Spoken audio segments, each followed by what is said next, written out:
Hey guys, we're here to review purchase orders.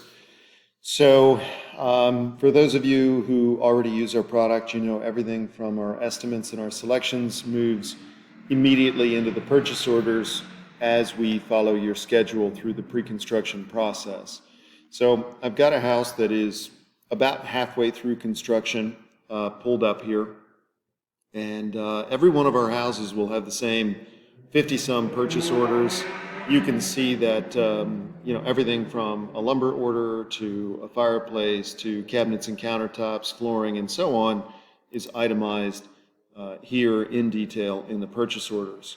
So when you're getting ready to start the job, you would want to come in here and review each one of these before releasing it to the vendor.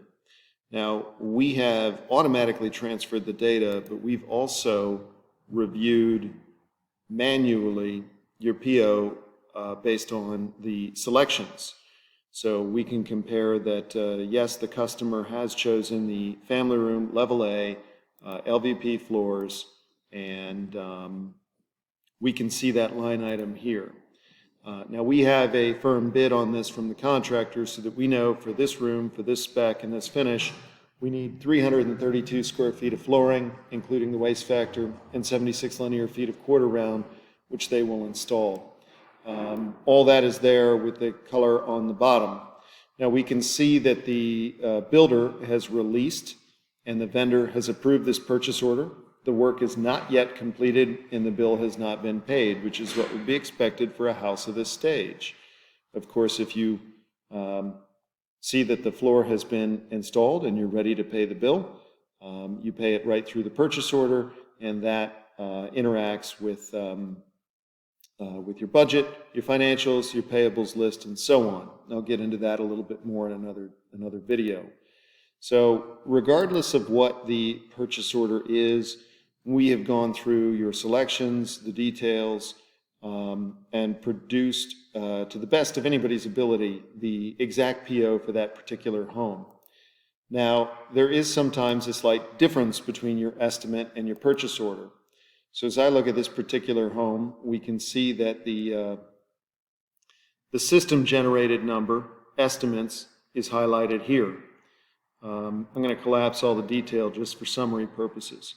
So once the builder spec'd this home, the projected cost was $602.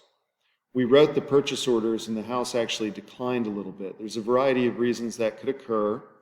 So the price after PO was $591.8, and then we see they have a variance of $905.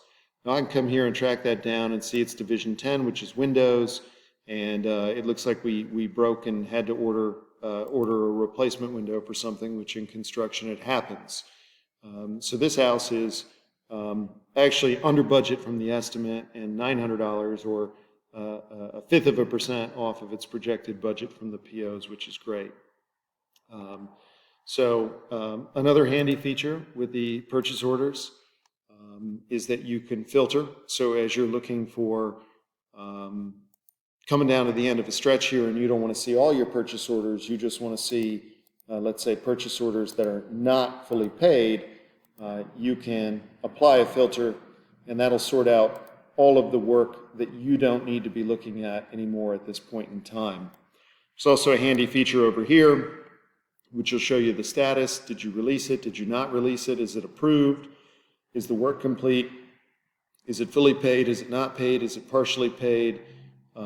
So all that is allowing you to run your job faster and easier. And since we write all these for you and you're just responsible for reviewing them, you don't need the back office support that you'd need to create on your own to operate like this.